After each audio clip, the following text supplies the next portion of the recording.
Hello, hello. Everybody's joining in. Hi, Becky. I see your picture. You have really cool sunglasses. Let's see what's up.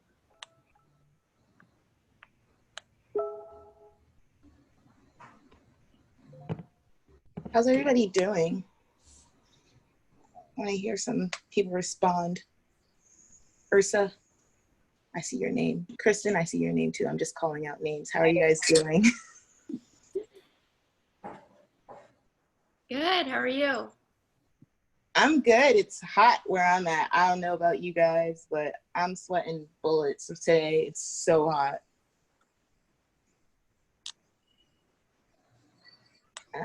We're all wishing Zachary Holston well today. He has an interview, so fingers crossed for him. Let's all just give him some good wishes. Yeah, he'll join in later so we can all pick his brain about how it went if we feel like embarrassing him. Let's see. Let a few more people join in before we start. So Erica's out sick today. She's just feeling a little bit under the weather. We're gonna keep it going as we usually do. We've got a really good lineup today, although we have a good one every week.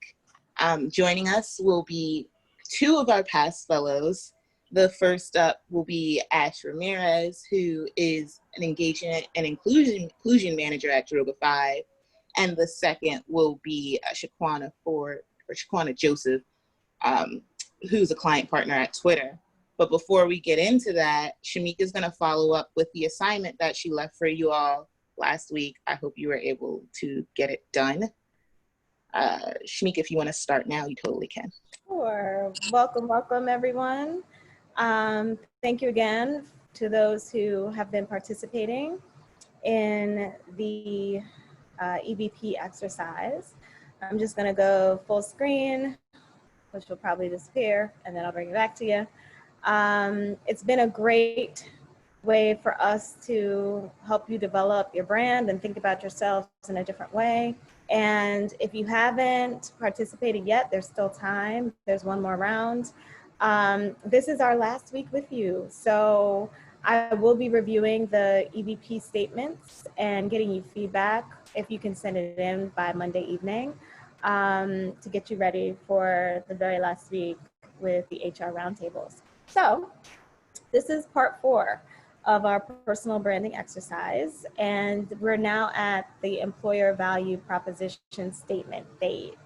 So with that, before we dive in, I just wanted to share some samples of the mission, vision, value statements that people sent through to me last week so that you can begin to see where your cohort is and what people are thinking.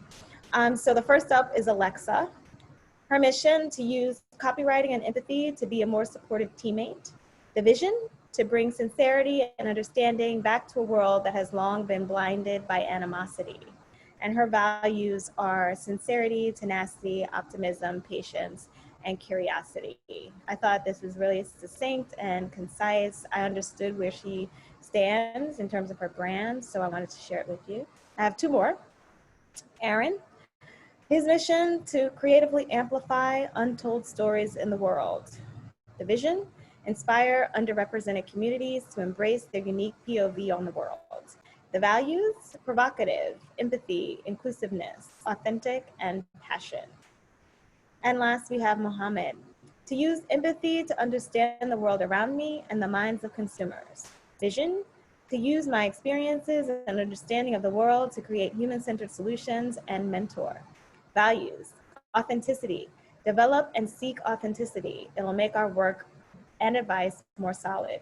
Curiosity. Every interaction is an opportunity to learn. And compassion. Put yourself in other people's shoes and it will open your mind to possibilities. So just wanted to share these 3 as examples of ways in which you could attack your mission, vision, values. It's helpful to see them all together so that you can eliminate any repetitive language that might exist between the 3. But together, they should ladder up into your EVP, which we'll go into now. So we've done mission, vision, values. Today is the employer value proposition. What is that? So when it comes to creating the statement, the EVP should define the key benefits that your brand delivers. It should also state why people should work with you or for you. So you'll see an employer versus an employee EVP statement. Oftentimes it's why an employee would want to work for that company, but since you are the company, you can think about it in terms of why people would want to work with you. Also, I urge you to consider your MBI profile. There's a lot of gold in that profile that you can extract that really sets you apart and looks at how you approach problem solving and thinking differently. So mine that for some insights as well. Next advice, keep it concise. Again, trying to keep it simple. Some of the examples that I'll show you are a bit longer, but in our instance, it was also helpful to think of it as a tagline. So consider that if possible. It might be easier for those copywriters in the group, but at the very least, begin to synthesize it and not get so caught up in trying to make it tagline length, which is about 5 to 7 words. It's more important that you get the idea across. So some examples. Microsoft, I shared this last week. The mission to empower every person and every organization on the planet to achieve more. The vision to help people and businesses throughout the world realize their full potential. Their EVP, we believe in what people make possible. Our mission is to power every person and every organization on the planet to achieve more. So here they brought in their mission into their EVP and just used it like a setup statement to guide everyone into it. That's possible for you to do as well. Next up, we have Google. The mission to organize the world's information and make it universally accessible and useful. Vision to provide access to the world's information in one click. The EVP, together we create access to information and build products that improve people's lives. So again, it's all about what they deliver and what one could expect by working with them. The last example is the adversity group, which Julius founded. The mission, collectively committed to fostering a culture of inclusion. The vision, to provide equitable solutions with a human-centered approach using principles of neuroscience to help clients connect, reflect, and respect difference. The EVP, making diversity rhetoric real. So for us, coming out of our combined experience, there's been a lot of talk around diversity in the last 20 years, not much action. So as an EVP, we wanted everybody who works with us and for us to know that we're in the business of making diversity real and making it tangible and practical in the real world. So that is our trio, if you will. And the next step is the assignment. So I would like you to add your EVP to your mission, vision, and value statements. Thank you again to those who submitted all three. You can just continue to add it to the doc or the email that you sent me. If you submit it by 5 p.m. on Monday, August 3rd to this email address here, I will get you feedback by August 4th. And I wish you good luck at the roundtables because this is our last session. We will not be with you next week. So just wanted to do a little bit of housekeeping. I see my a little housekeeping here. We will be sending out an invitation to join our LinkedIn private group, and we will also include a survey. Our team is working on a survey because this was the first time that we've done anything like this in terms of using the MBI and the leadership workshop in alignment with this EVP exercise. So would love feedback from you on how it was, if it was too much, etc. And so all of that will come in one email early next week. So you'll get it before the internship program is over. But with that, thank you so much for allowing us to spend some time with you this summer. We grew a lot. We hope you gained a lot from us being present with you. And you have my email address. Many of you have Julius's email address as well. And so we look forward to staying in touch through LinkedIn and also providing forums for you to express yourselves and whatever's on your mind as you continue to grow. So thank you all. I will stop my share. And with that, I shall turn it over to Maya. Thank you. Thank you so much, Shamika. Your contributions, yours and Julius's, are always so impactful and necessary. And I feel like I'm saying goodbye to you, even though like I'm absolutely not.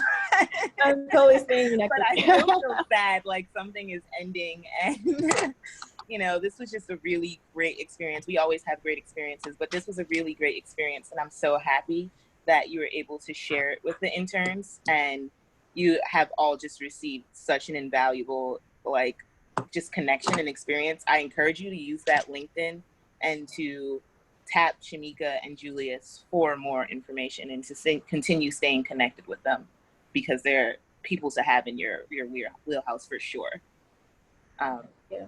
Yeah. Thank you so much again, Shamika. You're welcome. I know, I feel like we're saying goodbye, but we're not. So let's move forward. I mentioned earlier that we're going to hear from past fellows.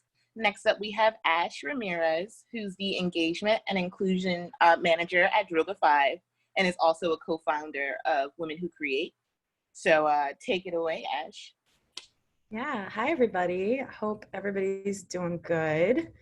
I'm going to share my screen with y'all. Okay. Alrighty, cool.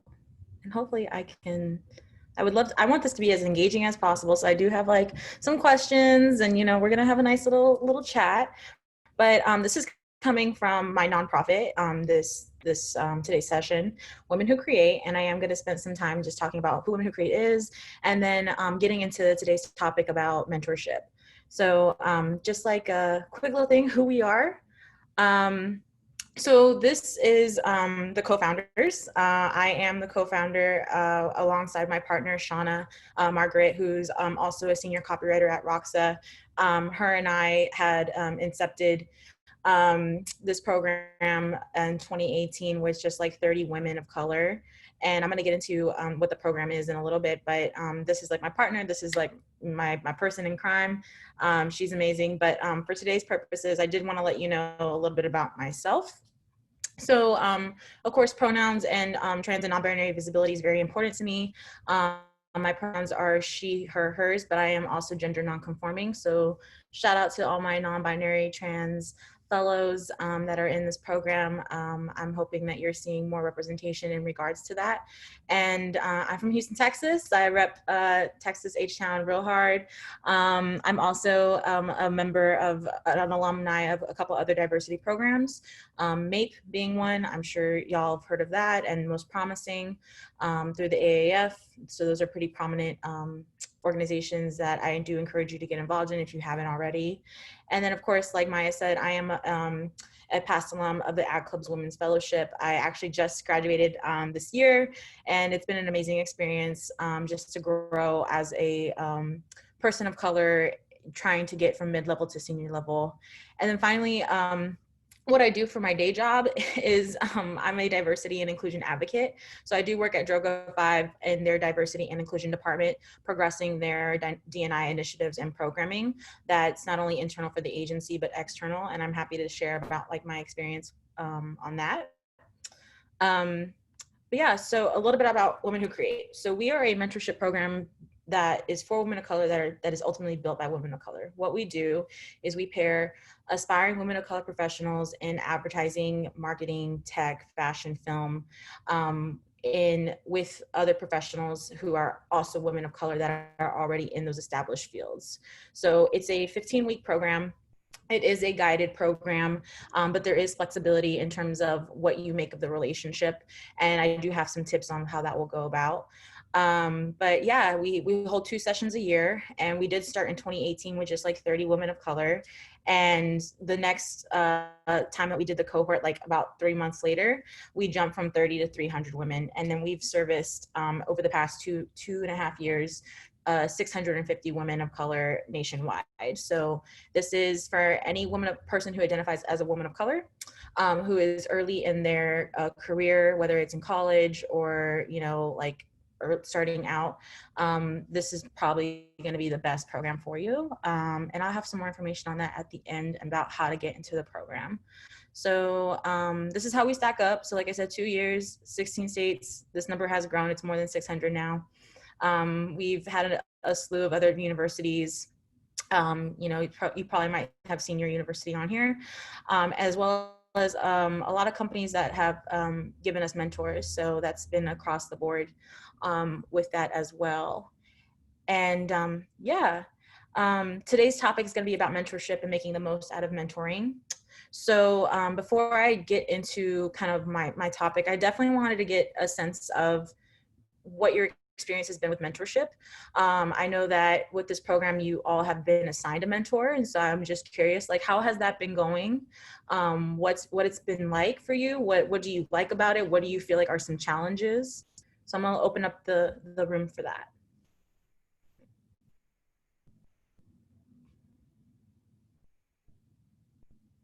Okay, I'm gonna start, I guess.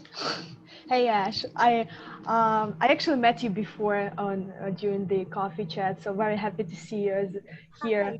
I hope you're doing well. So my experience with mentorship, I loved it. I have amazing mentor through the program. She is a woman of color, so I can see other perspective on things, you know.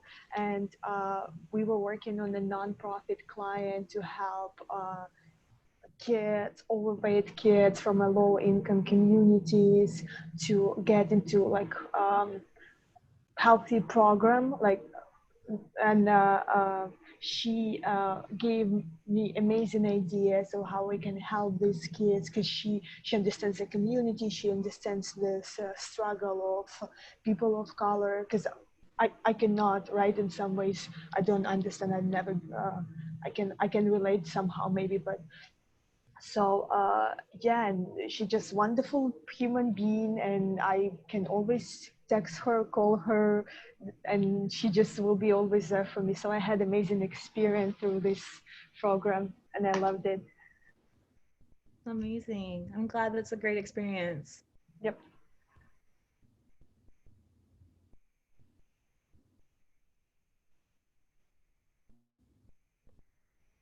I guess I'll go. First of all, I want to say thank you for being here, Ash.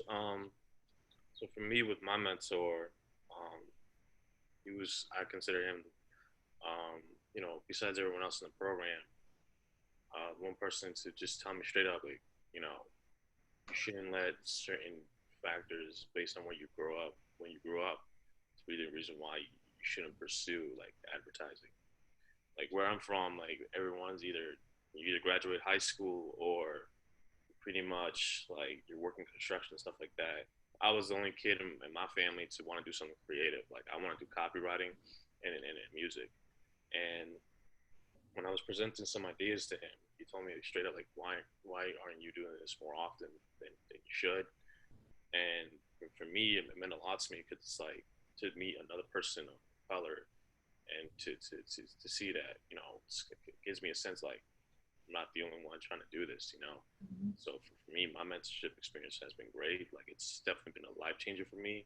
And because of him, like I've been looking into like portfolio schools to get better at my craft.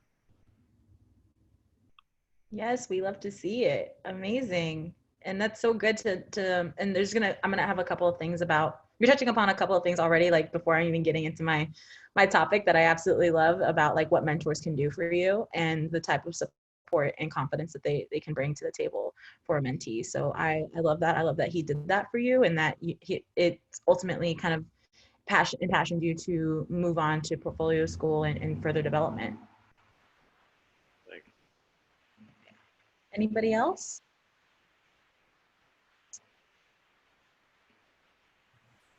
I'll go. Thank you so much for being here, Ashley. Just like Olga, we've talked as well.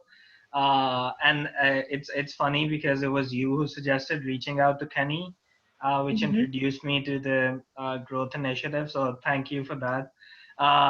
My experience with mentorship has been great. My mentor, Amber, who works at YNR, she's amazing. She's a badass. And the best thing about her is she's very empathetic. She took her time to get to know me and understand some of the issues that I had. and we've been working around that and figuring out how best I can develop my personal brand and my unique voice.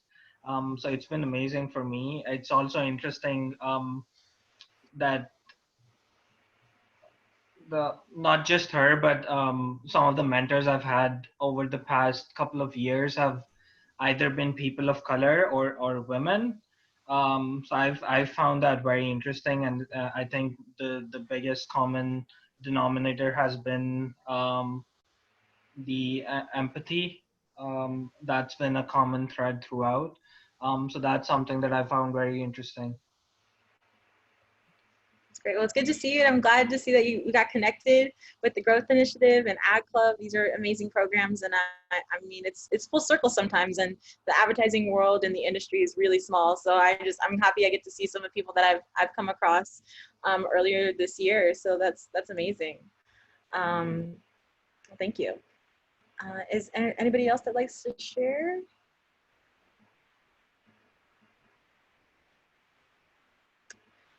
Okay, we're gonna keep it moving. So yes, so today's topic is about getting the most out of your mentorship. So, you know, I don't know how the structure of the mentoring process was for your program right now, but you know, I think when most people get into a mentorship, it's a lot of how do I start a mentorship relationship? How do I keep it going? Like, how do I maintain it? Like, what do I do? What do I say? Like, you know, how do I like even, you know, just like get to a point where I'm comfortable with my mentor, and vice versa for a mentor doing that for a mentee. But for today's purposes, I wanted to talk from the what a mentee could do point of view to really cultivate a meaningful mentorship. I have a couple of slides here, but the first thing I wanted to just talk about is just lay the foundation on like what mentorship is.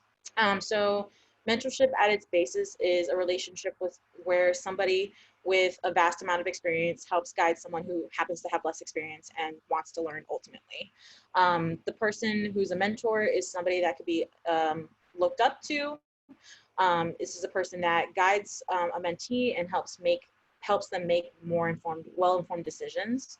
And it's kind of like, taking a little baby bird and putting it under your wing and then like helping that baby bird fly. So that's kind of, that's what a mentor does. And why it matters ultimately. I think y'all have kind of already spoke to the testimonials of why it's important, where you can feel confidence, where you can feel like you make the connections, where you feel like you see yourself. Those are all really great points. And then, just to kind of wrap it all up together, it's like our industry is ever changing and it's complex and there's lots of nuances and things to navigate that you may not know firsthand because you're just now starting out in the industry or don't have the experience. So that combination of the unspoken soft and hard skills is like what these mentors will be able to give you the tools for. And it's also just an opportunity just to understand the best way to accomplish your goals and how to get there. Is there any questions on like kind of what mentorship is or like kind of how, like why this part matters? I'm just gonna take a quick second before I get into the rest.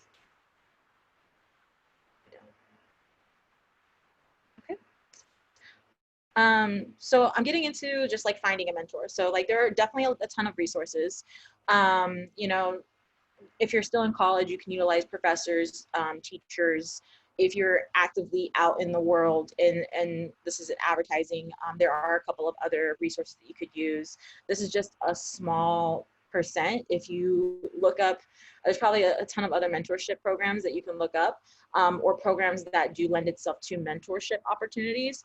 So We Are Next, I think I've met a couple of y'all through We Are Next, which was, they had a summer program where they had like a site that housed like all these professionals that were open for just like having a conversation. And that didn't necessarily like say mentorship, but it could lend itself to creating a mentorship relationship down the line. So like I've been a part of that as just like somebody who's taken on being a professional that you could talk to. But then like, I'm not sure if anybody here has gone through that, I hope that there was an opportunity to like continue to have that conversation with We Are Next people. I know they are coming back with some type of iteration of what they've done, I think it's, what is it? Coffee? I can't Coffee remember. at distance. Thank you. Coffee at a distance. Thank you, Olga. So yeah, Coffee at a distance. I think they're coming back with an iteration of that. So just keep your eyes peeled for We Are Next. Ag Club, already inherently, they're giving you that mentorship experience there. And I'm sure with the growth initiative too, there's tons of other ways to get involved in that. If you already know people in advertising agency professionals can become agency mentors. And that's also like a way of like, just starting that relationship. And it could be, cold in terms of LinkedIn. And I'll get to that here in a second. But then finally, like, hey, Women Who Create, we're always here. And we are, happy to plug you into a mentor. When you do identify somebody that you want to be a mentor potentially, it's important to personalize your message. And I would be really cognizant of kind of like feeling out the vibe of, if this person is going to be super busy. I would utilize LinkedIn. I think people are active on LinkedIn, and during COVID times, this is something that people are looking towards using more. So, do the research on them, see if they've come out with anything, in the industry that seems like relevant to you. So like maybe they spoke on a podcast and you're like, hey, I absolutely loved hearing what you had to say on this podcast with We Are Next. And I just wanted to pick your brain about this topic that you talked on XYZ. That will inherit a better response than like someone say, hey, can you mentor me? And because that's asking a lot. Mentorship is like, it's a lot of time and effort, and it's kind of like dating in a sense of like, oh, like you don't want to ask somebody to like be your significant other or partner on the first date. It's like, no, it takes some time. So yeah, like with that, just like ease into it, utilize LinkedIn, have a personalized message, and ultimately be persistent, because you're probably going to get a lot of no answers, or no, they can't do it at this time, or it's just not the right time. But there's going to be somebody down the line that's going to say, yes, I'm super open. Like, let's talk and let's get this going. So that's kind of a bit on the finding a mentor. Does anybody have any questions on finding a mentor? How have been your experiences with finding a mentor ultimately? Like, do you feel like it's been ultimately positive? Do you feel like there's been any barriers to that we can talk about?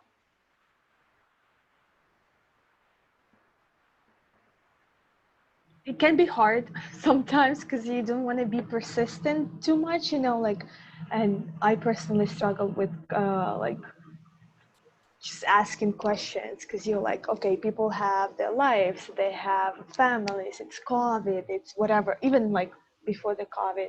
So I think it's hard, but it's possible. What I figure out that people are so willing to help, especially right now, to devote the 30 minutes of their time and just to speak with you.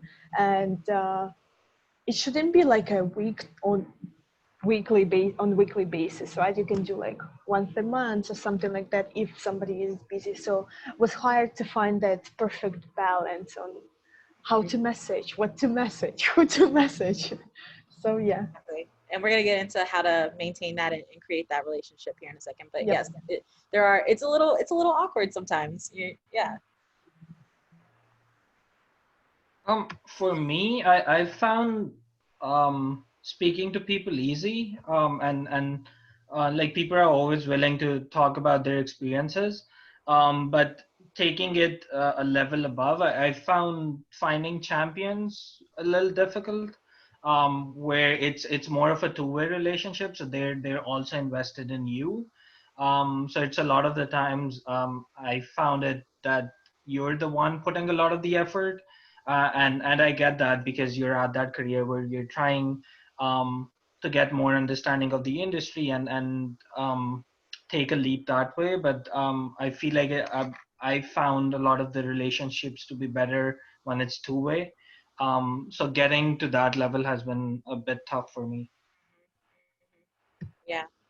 And that's why it's important, you can have more than one mentor, and maybe like different mentors can do different things for you, whether it's like, and the flow of it is so flexible in terms of there could be a mentor that you talk to every week, and it's like super engaged, and there's a symbiotic relationship, whereas you might just have a mentor that you talk to maybe once a quarter, and it's just that, hey, this is what I'm doing, this is my status, and there's the ebbs and flows to that, and it just really depends on what the workload and the expectations are that are set.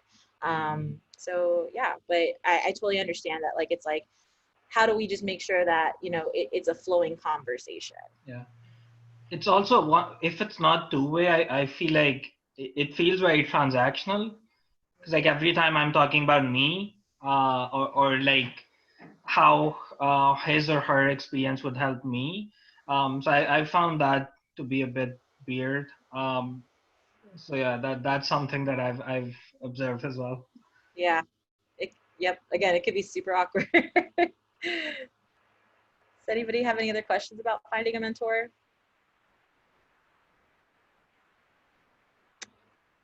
Okay. So I have a couple of tips on creating a mentorship as well as maintaining a mentorship. So these are a couple of points for creating the mentorship. So first one, be proactive. So kind of, it is inherent that, you have to expect to lead the mentoring relationship as a mentee. You do need to be prepared to ask for what you need and when you need it. Mentors are not mind readers, and they won't know what you need without you telling them. So it's really important to be clear and set that tone. Be authentic, be vulnerable and open. Being vulnerable and open will lead to your growth and development. You're going to miss out on some real learning opportunities if you conceal your shortcomings. And I know that's really scary to be like, these are the things I need help with, but you really got to like get past that hump to be able to grow for yourself. The next is setting expectations. So again, this is going to be encompassing overall, like this is about communication, this is about transparency. Like setting expectations will make your relationship just a lot more clear and focused. And then coming ready with goals. So you have to have goals that will help you stay focused and you make sure that you ultimately stick to them. It can be easy to get sidetracked and lose focus and just talk about all these other things. So it's important to remind yourself that learning is the purpose of the mentorship. I don't know if you all have heard about SMART goals, but think about establishing SMART goals, goals that need to be specific, measurable, achievable, realistic, and timely. Unspecific goals result in unspecific outcomes. And again, that's where the gray area and the unsureness of the relationship can start to happen if you don't do these things. So yeah, any questions about creating a mentorship? Okay. And then this is actually something that's come from our Women Who Create playbook. It's called Break the Ice. And like I said, it's really awkward to start a conversation and get to a point of feeling comfortable and feeling like you could talk to your mentor about anything. And we created this for MAPE specifically, but you could just reutilize the title and the content that's here right now. So yeah, like things like, what inspired you to apply to this fellowship program? What inspired you to be a mentor or mentee? What are some things that you value in your personal life? Like all of these things can help start the dialogue to kick off your mentorship. So this deck will be shared with y'all, so you will be able to have these starter questions to think about, how can you like maybe further develop the current relationships that you have with your mentors now. So yeah, this is a look at that. Any questions about like how to break the ice, or like what are like some instances where you feel like, it's been awkward or you just couldn't create that mentorship? I want to admit something based on what you just said. Mm-hmm. So for me, it's always about first impression. Like personally, I consider myself a bit of a goofball, but when it comes to working with people, like I don't want that to stick to them. Like, oh, this guy can't do his job or anything. I want to make sure, like, I'm friendly, I'm open to everyone. But when I was first emailing, my mentor, and then still text him. I still call him Mr. Williams. And then at one point he was like, dude, don't call me Mister. I feel old already. So it's like, to me, it's just a reminder that we're all people at the end of the day. Yeah. So I think this was really helpful. Just just a fresh reminder for that, you know. Definitely. It's a personal relationship. I mean, and it is based on professional development, but it is still a personal relationship. And like you said, it is human. Like a mentor, like, yes, a mentor might have accomplished all these amazing things and have all this experience, but you're right, they're still a person at the end of the day. We don't like to feel old, so the Mr. Mrs. MX stuff is like, like I'm only 26. Like, it's not it's not that serious. But it's cool. I mean, I understand it's a respecting and a formality, but you know, when you progress in your mentorship, it doesn't need to be like that. You know, it can definitely be like a first name basis. It could be like a, hey dude, like, hey, what's going on? Like, and like y'all can talk about other things outside of the mentorship, like, and once a relationship is really like the foundation is set and it's like really, really good. But you know, of course, like you still want to learn, you still want to develop. So, you know, but breaking down those barriers and feeling comfortable, especially using this break the ice method, can definitely like get you to feel a little less like you have to use titles and whatnot.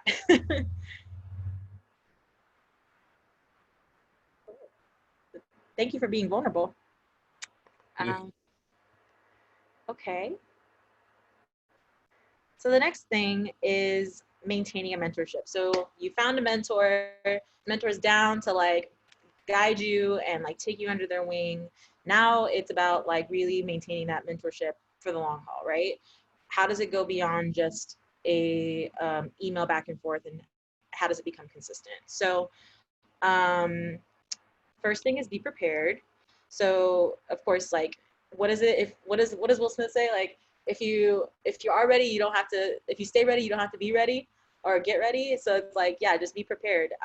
When it comes to meetings, like, preparation not only saves time, but it also makes it efficient to result in better learning. Like, you'll be able to like learn a little bit more if you have all your pieces in place and like know what, and then going back to your goals, like know what you want to accomplish. Again, stay proactive, keep in touch. Regular and consistent communication is key. And also set that expectation too. You know, if you're not able to meet bi-weekly, like, talk to your mentor about it. Or if your mentor isn't making those meetings, like, just have that open line of communication to say, hey, like, I realize we're not having that consistent timing, or I realize I haven't been, like, people get busy. So it's like, I realize that we lost connection, but I'd love to, you know, just catch up again and see how things are. Like, it's okay if you fall off. It's just about what do you do to reinstate it and continue the energy. And it's okay to fall off. It happens all the time with people. It's just like owning it and like putting more energy to making sure that it continues and progresses and not just fizzle out. Stick to the set expectations and goals. So this is how you actively work towards growth, and it holds both you and your mentor accountable. Again, like, this is all about learning and growing as a professional. So you definitely want to just like keep that in mind throughout your mentorship.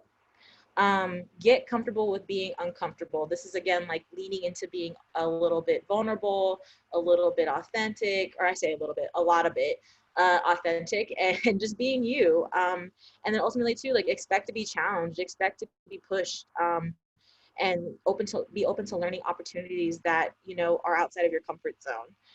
That stretch outside of your comfort zone will maximize your learning. And then also ask for real feedback. Honest and candid feedback will help develop your self-awareness to improve yourself. Be prepared to receive constructive feedback without being defensive. Like, ultimately, the mentor just wants to help you, and their communication style might be a little bit different from yours. Just talk it through. Ask follow-up questions. Like, get to the root of what the feedback is, and know that it's there to help you at the end of the day. And finally, don't forget to take notes. Keep track of all your learnings and make notes of all your conversations. This is going to help you in the end. Make sure you're not dismissing any valuable learnings from your mentor. It's important. They're spending the time to get to know you and to help you. So, you know, what they have to say does matter. So just take it all in and write it down more, most importantly. Yeah. Any questions about maintaining a mentorship? Do you feel like, what do you feel out of this is probably going to be your hardest thing to do?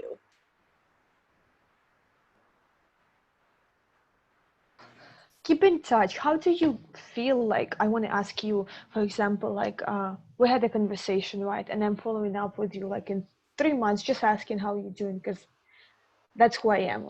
I'm asking how people doing. So how do you feel about that stuff? Like how do you feel like if I'm following up with you after like 3 months and just having Yeah, conversation?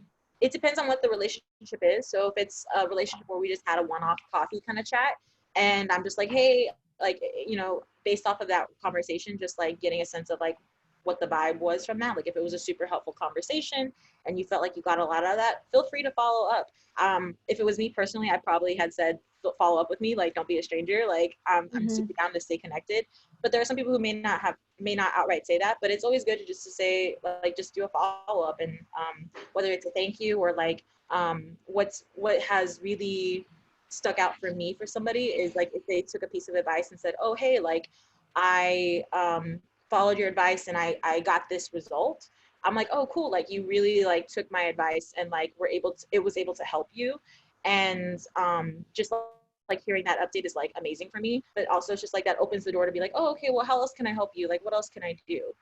um Not everybody's going to be responsive though. Like sometimes, like even if it's a follow-up and like I'm even bad at this where like I might have just read it and be like, oh that's great, and then forgot to respond. That is a human like thing. It's not to say like, okay, we don't care, but it's more of, oh okay, like it happened and we helped out. But it like just again, it's about being persistent. So it's like, oh okay, like that person didn't respond to my follow-up. It's okay, I'm going to follow up in like 6 months and see how things are going, and maybe they remember me, maybe they don't, but it's okay. I'm going to do my due diligence on my end just to make sure that I've tried to start the relationship. And I know it sucks because you're not going to get all everybody to respond back to you, but you might get that one person that's just like going to be with you toward the end and just like be like, oh, like, yes, I remember you. I remember this conversation. Like, this is really great. So it's just the ebb and flows, it's, that's for me. I'm super down with follow-ups. I get follow-ups all the time. And it's like, I'm just glad to see that people are doing well. Even if I don't respond, I'm like, I'm happy you're doing well and I will try to respond. Yeah. I mean, you're busy. You're getting so much follow-ups. I bet. No, I mean, I try. I'm like, oh yes, I'm doing good, but but it's good just to even saying how are you, like without even asking for anything is also great. Like even if you don't have a follow-up, just to be like, hey, I would love to do another conversation with you just to see how things are going. And that's what I do actually. That's what I'm just asking. How are you? Like, yeah, how is your that's life? Because it's coronavirus stuff. Everybody's going crazy a little bit. exactly. Right. Thank you. That was You're really welcome. helpful. You're welcome. Any other questions or is there any other points where y'all feel that it could be a challenge to maintain a mentorship that I could help advise on? Ursa had some good comments in the chat. I'm just going to read them aloud. She said, I feel like it's hard to find someone that can relate to you on a more personal level. It's helpful to have a mentor that's super successful in their career, but they still might not have much in common besides the fact that they're in the same field as you. So I'm wondering if you could talk a little bit more on fostering a connection and what happens if you have a great mentor, but not a natural connection. Yes, and I think that's where the break the ice, I'm going to go back to that. The break the ice exercise kind of helps just in terms of like really breaking down like those awkward feels and like just getting more personal. And it doesn't have to, again, I know it's based on a professional relationship, but it's like, oh, like it is about being personable and like just learning about each other. So like laying down the foundation of just saying like, hey, this is who I am. This is like my goals and this is what I want to achieve. Tell me more about yourself. And like even having questions about like who they are and what they do, or like posing, maybe you've read something from that they've written, or just talk about like what their interests are, what their passions are, can get a conversation and a flow going. I know it can be really awkward and like that's why like Women Who Create was started, because of the fact that like women of color have very distinct experiences versus like somebody who's non-POC or somebody who is doesn't identify as a woman. They don't have those clear nuances. So that's why we started that program, just to take away that, okay, I can't connect with my mentor in that level. But when you happen to have a mentor that you're just like, okay, we are completely different, it's okay. It's okay to acknowledge those differences. It's okay to bring that up and to draw those expectations to say, hey, like, you may not be able to verse me on this, but you know, like, what are some other ways that we can connect as well? I hope that answered it. But yeah, it can be awkward, and that's why, you know, you have mentors. You can have one-on-one mentor and have different needs for each mentor, or different purposes for each mentor.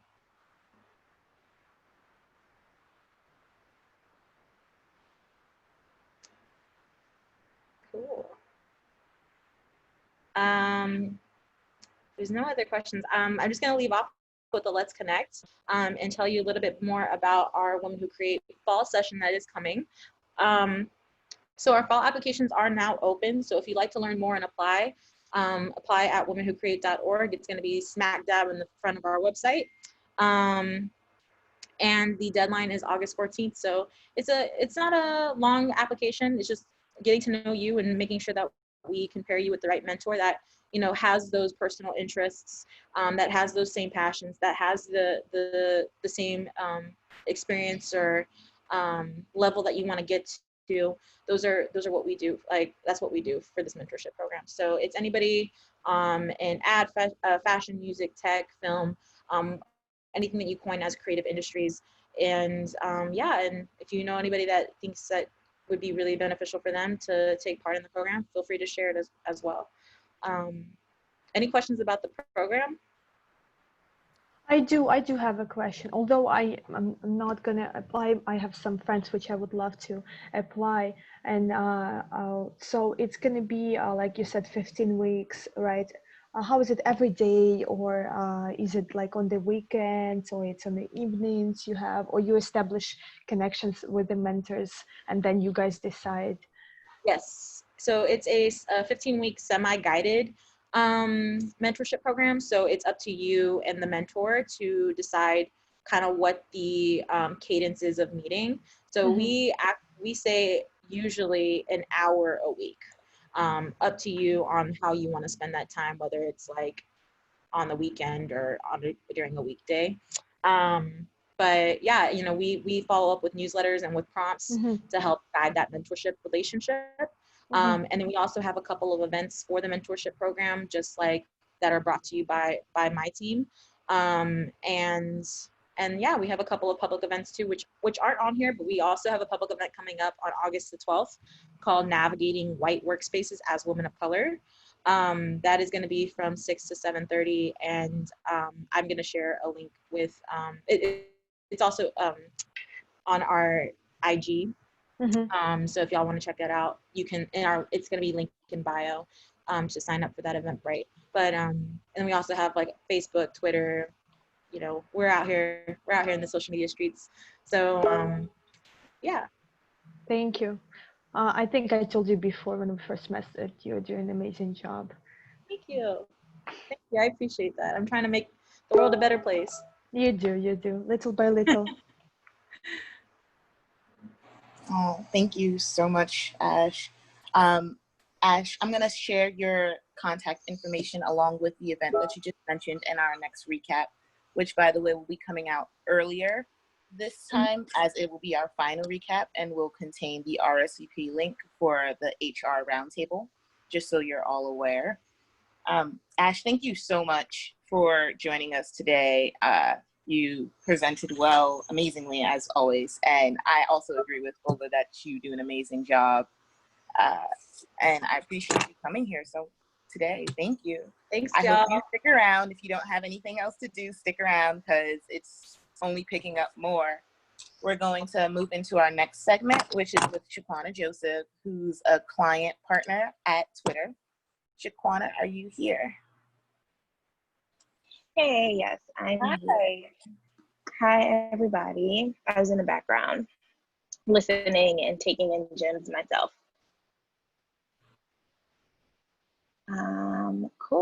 So I can share my screen. Give me 1 second.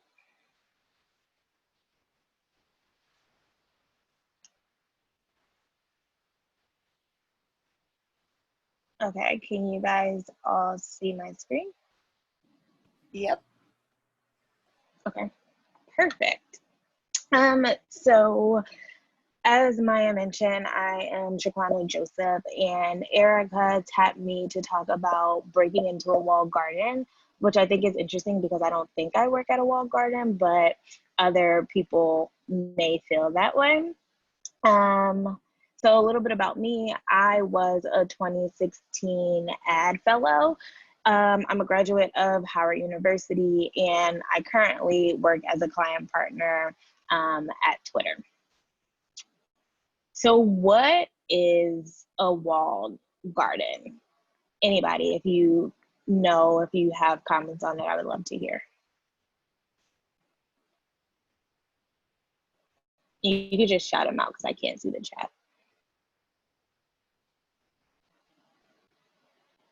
Well, okay. Maybe I'll take the silence as nobody has an opinion on it. That's good too. So typically when we think about walled gardens in the world of advertising, a lot of times you think about the large tech companies, the Googles, the Apples, the Facebooks of the world. And these are companies where you dream of getting a job there, but it seems like no matter what you do, you're just held outside. You kind of don't know how to break down the barriers in order to get access to the inside. And when you have like a friend or someone you know that even lands just an interview, it's like they are big shit. Like they got in somehow, some way. That those are considered these walled garden companies. But when I think of walled garden, I honestly think of advertising as a whole. There are so many people who don't understand all of the different departments within advertising and the different ways that you can actually break into this industry. Advertising is one of the few industries where you can literally go to school to study anything and there's still a place for you within this world. But unless you're exposed to it early on, you really don't know how to navigate this scene. So while we do have some companies that are kind of the poster children of walled gardens, I would say advertising as an industry itself is very similar to a walled garden.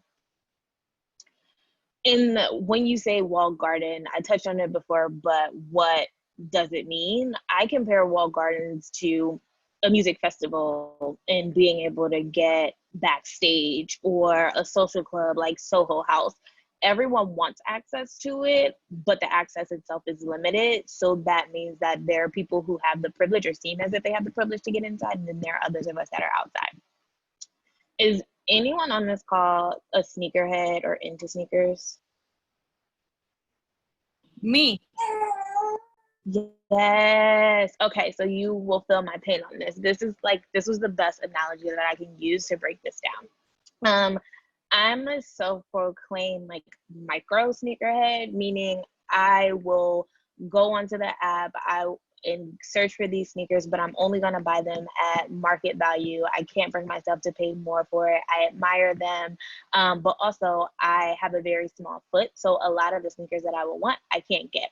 However, I have a love-hate relationship with the Nike sneakers app. And if anyone wants to have a good time or wants to watch adults cry like children, just search sneakers on Twitter and you will have a field day at the way that people express their disdain, their hatred, yet their love for this app. What Sneakers is an app that when Nike drops exclusive sneakers that are typically not available in store, or there are only limited quantities available in store, they also drop them on this app so anyone around the globe can purchase these. Most of the time they're limited quantities, but you don't know how many are available and how many in your size are available. And with the sneakers app, you literally as a consumer can do everything right.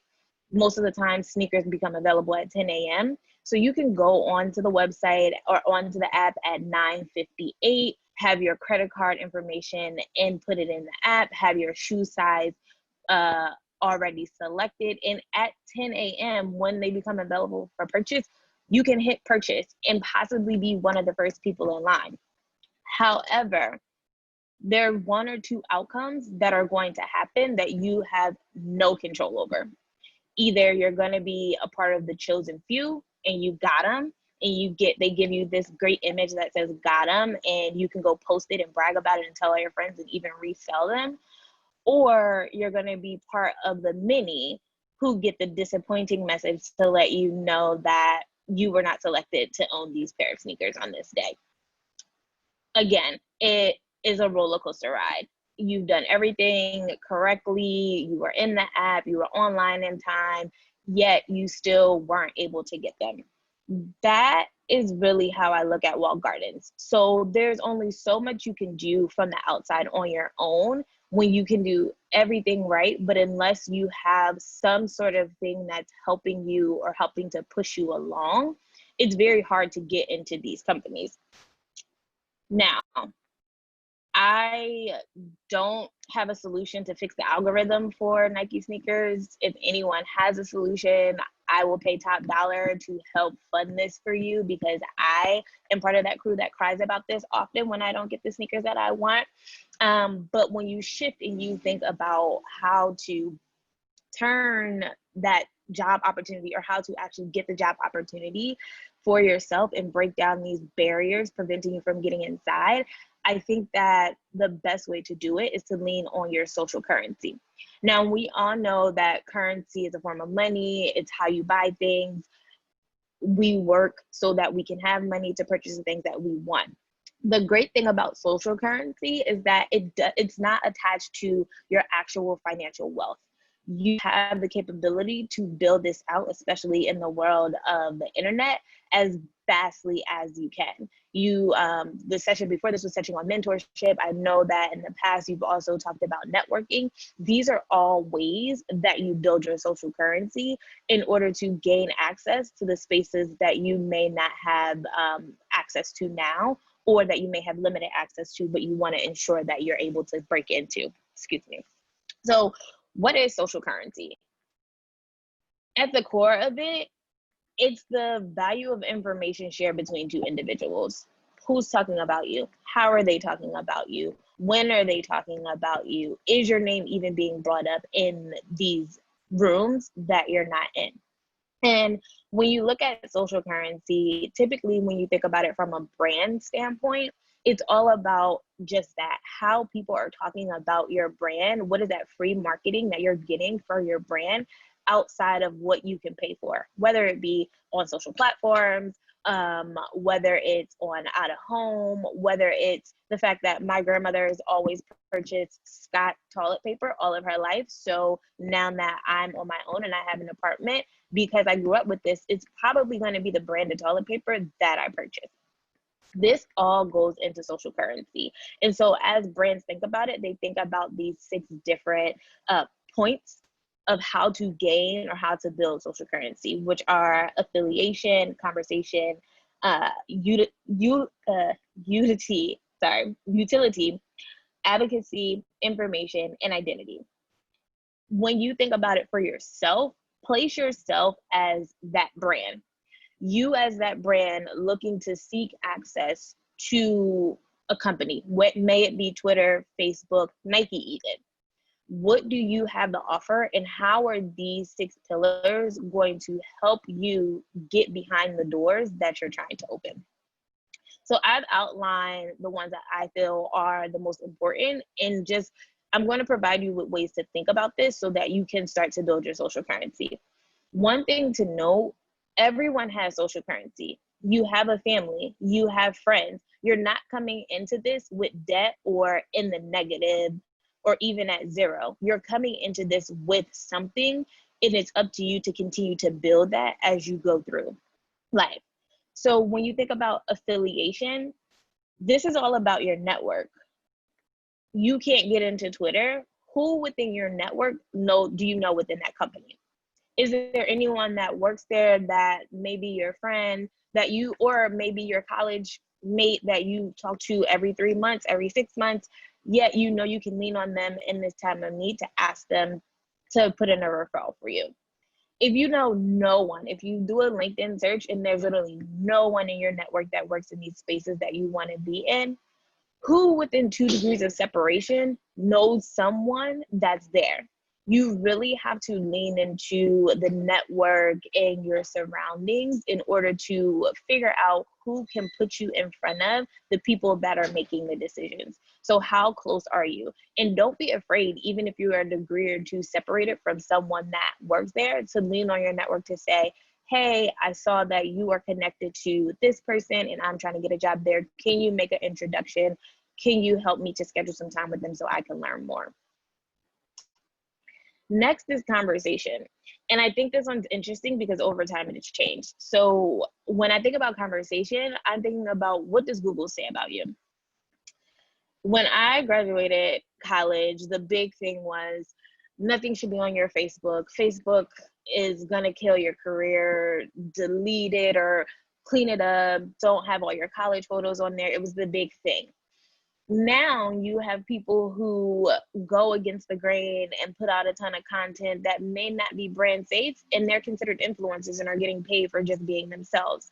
You also have people who go to Twitter and talk a lot or create threads that are think pieces talking about different industries that they're very passionate about.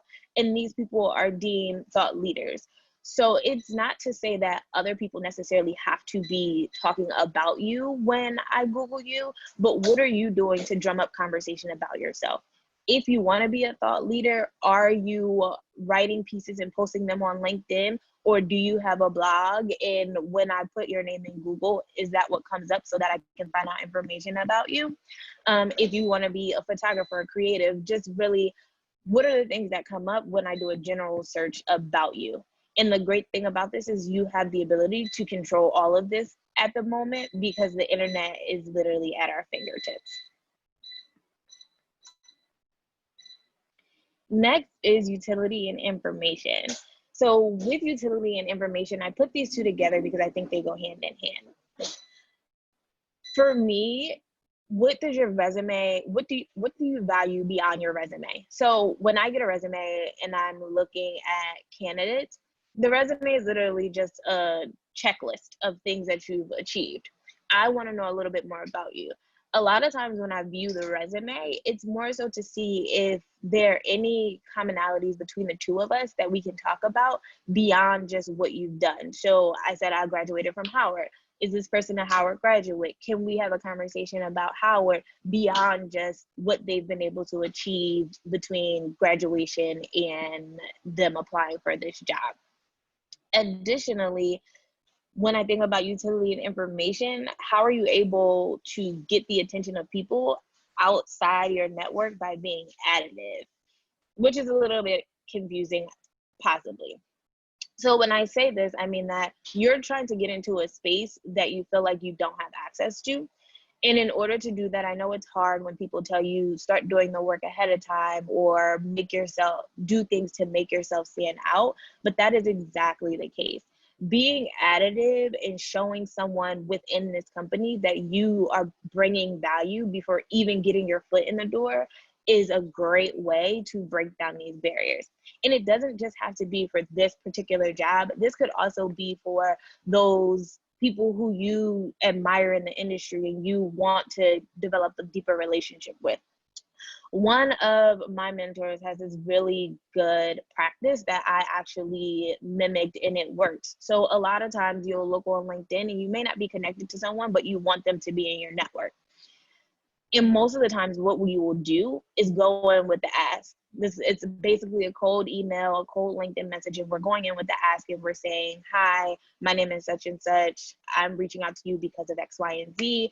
I wanted to know if I could have 15 minutes of your time. I don't know you. I possibly get a lot of LinkedIn messages. Why should I give you 15 minutes of my time? In order to break down that barrier or get closer to that person, the approach that I take is a 3-prong approach where for the first 2 times that I send this person a message, it's something that I feel like will be additive to their life. So for example, I'm into thought leadership, and this person that I know is a thought leadership, their whole platform is about purpose-driven work and finding your purpose. If I see an article about purpose-driven work, or I see an excerpt from a book about purpose-driven work that I think goes along with their message or might challenge their thinking or might just be additive and they might be able to use it in the next speech that they give, I just shoot it over. Hi, saw this, was thinking about you, felt like it aligned with the messaging that you tend to speak on. Hopefully it helps so you can use it in some way. That's my first interaction with them. I didn't ask them for anything. This is an introduction. It looks like I'm doing something for them rather than just coming to use them. And that makes people feel good. Second time around, doing something different. Again, these are common interests that we have based on what I've been able to see on LinkedIn. So a lot of times you're not doing any extra work. You're literally just seeing things that are already going to come up on your radar and passing them along as if you would do with a friend. Like, oh, I saw this in the store, bought it for you because I thought you would like it. This makes people feel, again, like you're not here to use them, but you're actually here to build a relationship, and you're adding to what they are already doing. So then they will want to talk to you, or they will want to continue to building a relationship with you. On that third time around, that's when you can ask for the conversation or whatever it is that you're looking for, but be very specific. I personally hate when someone asks to pick my brain. It's just my preference. I hate it. If you ask to pick my brain, I'm going to send you an invoice because it's not free, unless I like you. But if I go to you or you come to me with a very specific question of, hi, I know you work at Twitter, you're in advertising sales, I'm breaking into the industry, want to know how I can transition from account management to sales directly. This is something that we can talk about. Is it still coming to me to seek advice and to use my knowledge that I've gained over the years? Yes. But at least I know we're going in with a premise and exactly what you're looking for, rather than this possibly being a conversation that can just spiral out of control. I'm gonna pause because I've been doing a lot of talking just to see if anyone has any questions.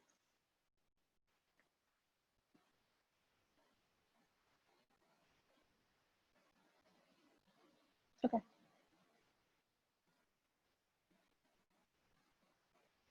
So the next one is advocacy. This is also huge. When you think about advocacy, think about who's vouching for you when you're not in these spaces. So while you may not know a ton of people at this company, is there one or two people that you maybe worked with in the past, or that you know, or that knows someone that's there that's talking about you, or that's willing to say good things about you if your name comes up in conversation? Additionally, what's being said about you behind closed doors? So there are rooms that we're not in right now, and even as an intern, that people are talking about you, and you want to make sure that it's good, and you want to make sure people have little nuggets to drop about you when your name comes up or when you're thought about. And in order for you to do this, there's a couple of ways. So when I first got into the industry, I was going to a ton of networking events, and I was meeting great people, but we weren't connecting often. So I know the young lady asked the question of, like, if it's 3 months has gone by. One thing that I used to do was quarterly, I would send an email to people who maybe high up and we didn't have that super well-connected mentor-mentee relationship, but I wanted to stay on their radar.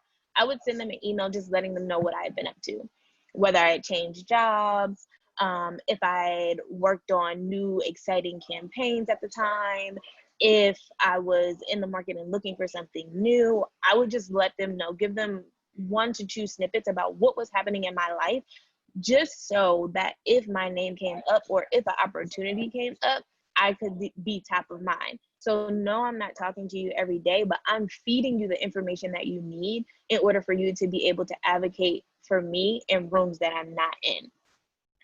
Additionally, or less, how are you advocating for yourself? And this one is huge. We cannot wholeheartedly depend on other people to get us into this space. You also have to advocate for yourself. And advocating for myself is what actually got me the role at Twitter. So it got me into the doors of the quote unquote walled garden. The way that happened was I had stopped going to a ton of networking events, and I decided that I wanted to do purposeful networking, because what I found was that I was going to a lot and I wasn't making purposeful connections that was actually starting to help me to develop in the industry at that point where I was in my life. There was an event that Blackbirds, which is the Black ERG, at Twitter threw, and I had saw in a week or two prior that there was an opening that I was interested in at Twitter. In doing my research, I also saw that there was one of the managers, what happened to be a Black man, who was also involved in Blackbirds. So I went to this event, and my whole goal of going to the event was to find him. I knew it was a high probability that he was going to be at this event, and all I wanted to do was find him and have a conversation with him. And doing that, he happened to be there, had a conversation with him. And what I did was basically advocate for the interview, letting him know I saw this job. I'm not sure if you're the hiring manager for it, but I know it's within your department. And all I'm asking is for the interview. I'm not asking you to speak well on my behalf, because we didn't know each other that well, so that would have not been true. But I'm asking for a fair shot at the interview. If you put me in the room, I'm going to get the job done. I'm super confident in myself. I literally told him, if you put me in the room, I'll make sure that they hire me. And that's all I was asking for. He ended up being the hiring manager. He put me in the room and let me know it's going to be an equitable slate. He's always going to hire the best candidate, but he's always going to make sure that he has a diverse slate of candidates to choose from. Fair. It's my job to make sure that I get the job done and secure the job once I get on that interview panel. Had the interview, ultimately was deemed the best candidate for the role and got hired for the position.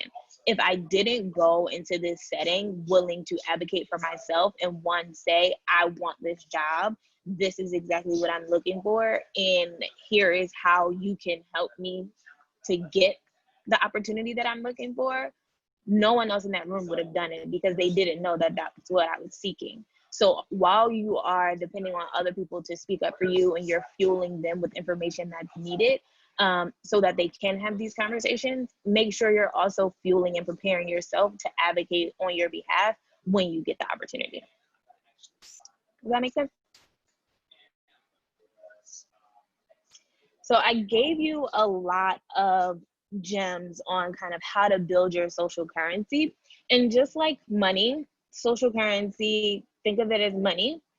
Scared money don't make no money, period. So you need to know, you need to spend the dough, and you need to know when and how to spend the dough. So as you go throughout your career and you're building advocacy and you're connecting with people and you're building the people who you're affiliated with, and you're making sure you're pouring into others while they're pouring into you and continuing to build up all this social currency, don't just hold it in the bank.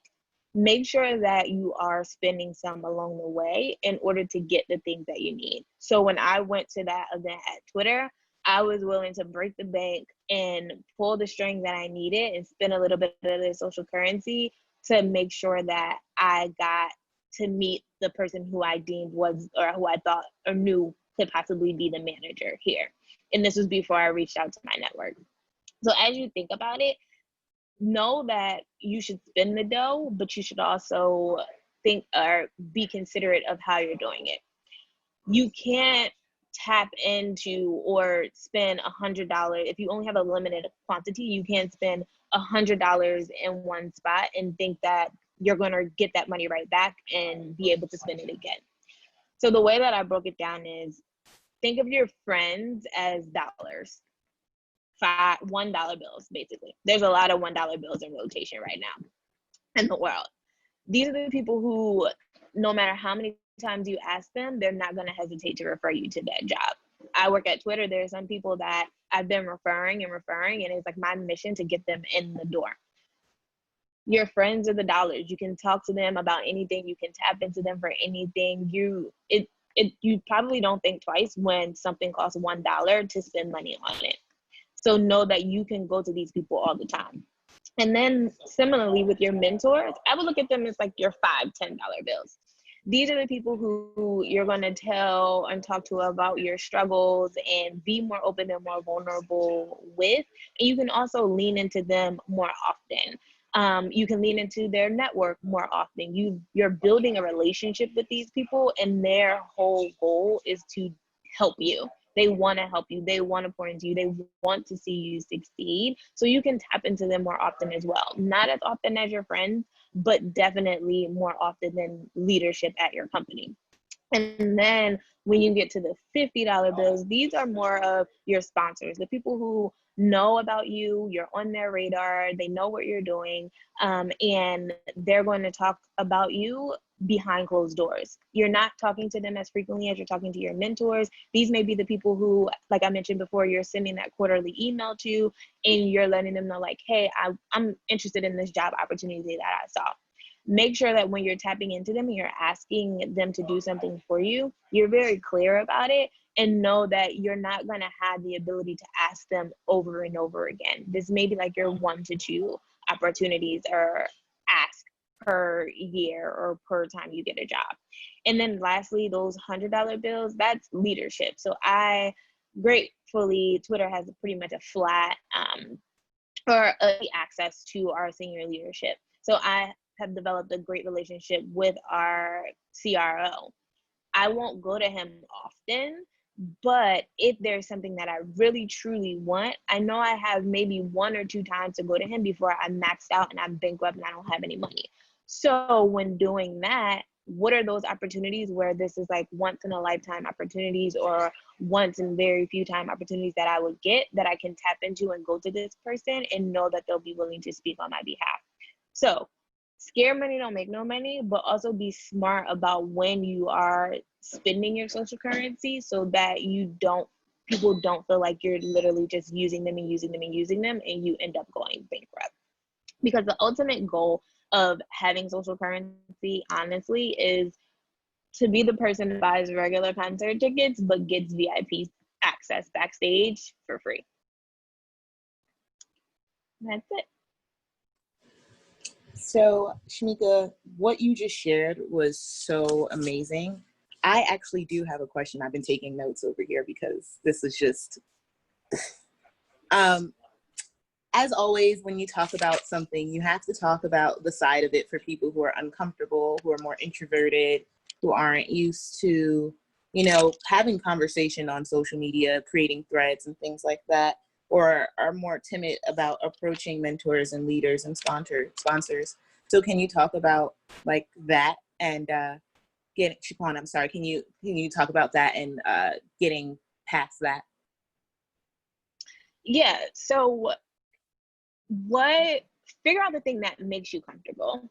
So for some people, writing the email is where their comfort lies. They would rather reach out to someone via email than go up to them and talk to them in person.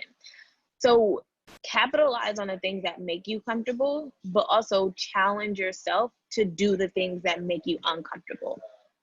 Some people hate networking. They hate being in a room full of people and they feel like they have to do a bunch of small talk in order to just like get to one person. In situations like that, I would say resort to purposeful networking. Go to events where you know that there's 1 or 2 people who you want in your circle that are going to be there, and make it your goal to not leave until you talk to them. Do the research first, know things about them so you can drum up general conversation and have your ask in hand, whether it's, can I email you after this to continue our conversation or whatever it may be. So make the things that you're scared of smaller, because a lot of times we're looking at the larger picture. Make that smaller and challenge yourself to do those small things, and ultimately you'll be able to build up to doing the larger things. Additionally, when you think about social currency, lean on your social currency to get in front of the people who you're trying to reach. So I wanted the woman who I spoke about in the beginning when I was talking about the LinkedIn, how she structures LinkedIn. I had wanted to talk to her for a while, and we've been in the same environments multiple times, but she ended up having a really good relationship with a previous manager of mine. So I reached out to him and leaned on his access to her and said, can you set up time for her and I to talk? Can you put me in a room with her? less intimidating. It's not a networking event. She knows what she's getting. She's doing this favor on behalf of you. She's going to give me 30 minutes of her undivided attention. Much more comfortable than me just cold emailing her or trying to talk to her during a networking event where other people are clamoring for her attention. Yeah, that was an excellent and amazing response. Thank you so much, Shaquana. I encourage you all to ask questions. These are amazing gems that you're sharing. Especially because Shaquana is an expert at it. She speaks what she knows. Hey, everybody. Hey, Erica. I have a question. I think more. I was sitting thinking about that. You are like, I'm advocating always, right, for what I believe in and stuff like that. When you go to the interviews, do you like present yourself like, I don't know how even to formulate this. You pick them or they pick you. You know what I mean? Like in a situation, and if in the interview, you really like, you are who you are, and you don't care about like consequences in this term. Because like as a student, we go to the interviews and we're so scared to always to show our true colors, and we are just like, yeah, we have experience in this and that, but like you want to kind of bring your own story into this and be as authentic as you can, but sometimes it never happens. How to make it happen? Yeah, so one thing is most companies will send you the slate of panelists prior to the interview. At least they should be sending you the slate of panelists. So do your research there and try to find the commonalities of the people that are going to be interviewing you and your values. Because you know, if you get one person that aligns with your values and you can break away from the general interview questions and actually start to have a conversation human to human, that's going to help to impact, or that's going to help the impact that you leave on that person. Additionally, figure out ways to incorporate parts of your personality into your resume and into the things that they're going to see at the forefront. So in mine, a lot of people on their resume, they have an objective statement and it's very bland and boring. I refuse. I'm just like, I'm not bland and I'm not boring. Like, I'm bold, I'm outspoken. These are the words that I use to describe myself, and those are the words that I'm going to put on my resume so that you know this is what you're getting when you talk to me. And that's the same energy that I exude inside the interview as well. I would also say ask questions that help to get to the root of what you want to do, because like you said, you're interviewing them just as much as they're interviewing you. And it doesn't have to be questions that make people run away from you, but if work-life balance is huge to you, ask questions about who is the most successful person on your team and what made them successful. And if this person has been talking about work-life balance and then they tell you, oh, that person would answer their phone anytime I called and they would work on weekends, work-life balance is not important to them. Accessibility to you is important to them. And that means that if work-life balance is important to you, this might not be the manager for you. So think about the questions that you ask rather than them being surface questions. Ask questions that align with your values and your morals and the things that you want to see where they stand. And then you can go back and determine if you're willing to work in environments like that. Great advice. I would listen to you for hours. Also, you said, I'm sorry, you said that you don't like, not that you don't like when people ask, can I pick your brain and stuff like that. So if students ask you, can we like ask your advice or something, is it okay to do so or not? Or I'm entering a very dangerous field. No. So I say that because a lot of times people just want access to you, but they don't know what for. And I'm not willing to just give you access to me. There should be a reason why you want to come talk to me. And you should know that off the bat. So for you to say, can I just come pick your brain? It's very vague. And I don't care who you are. I'm going to say, are you paying me? No. Okay, so no. But if you come to me with a very poignant question or a series of questions or a why, then yes, that gives me the ability to say, yes, I'm suited for this. Or actually, maybe you should talk to this person in my network that would be much better suited to speak on that. So I think I don't like lazy people. I don't want you to come to me lazily just to be able to take 30 minutes of my time. I want you to come in knowing what you want to talk about, and then we can go from there. How long it took you to develop this type of gem? It took a while. I've been in the industry for almost 10 years now. I've always been pretty outspoken, but it takes time for you to get to a point where you continuously see the same things and say, like, this isn't working, and you learn to prioritize. But also, as you continue to work, you gain the confidence. Like, I'm very big on speaking up and advocating for other people and making sure that I'm pulling people as I come along, and I can't do that if I remain silent. However, everybody's not going to be like me. I'm not everyone's cup of tea. Like, everyone isn't comfortable speaking out and speaking up and like telling people no. That's just something that I'm comfortable with. So be what's comfortable to you. And what I've learned throughout time is, like, when I'm me and I'm my best self and I'm remaining true to myself, I show up better at work. I show up better in the things that I want to do. I'm happy, and I can walk away from things that make me unhappy and be okay with it.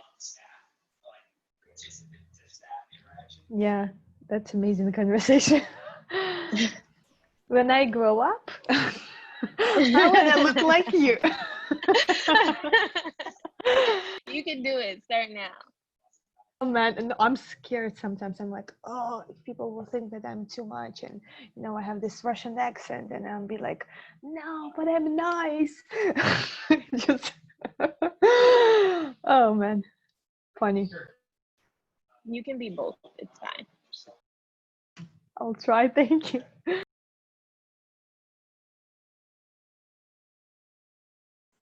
Oh, this is awesome. Are there any other last questions for Shaquana? Ask now or forever hold your peace. No? All right. Shaquana, this was truly just amazing insight that you shared. I know you don't think that Twitter is a walled garden, but it definitely feels that way to us on the outside. So these tips that you were able to provide were just kind of invaluable. I definitely feel that way. I'm sure the interns agree. I took so many notes. Social currency is something that I personally am working on building as well. So I was really excited to hear you and have you here today. And I just want to thank you so much for joining us and for giving such that powerful presentation. Yeah, thanks for having me. And you all have my contact information. So if questions do come up, or if you were too shy to ask now, feel free to shoot them over email. Don't be intimidated, because I said I won't let you pick my brain. Just come with smarter, thoughtful questions, and then we can, have some dialogue.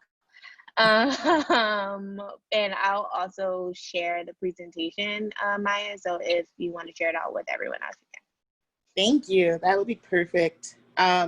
Just some last housekeeping before we let you all go. Just a reminder again, I'm going to be sending out the recap early, as you will need to RSVP for our last session next week. It's going to be the HR roundtable, and we want you all there on time and in attendance. And it's going to be a great panel of great women, as you've seen throughout the entire internship. And it's going to be our last one. So I'm really sad but excited for it. And I hope you all have a great rest of your day. So Thank you. everybody. Bye-bye.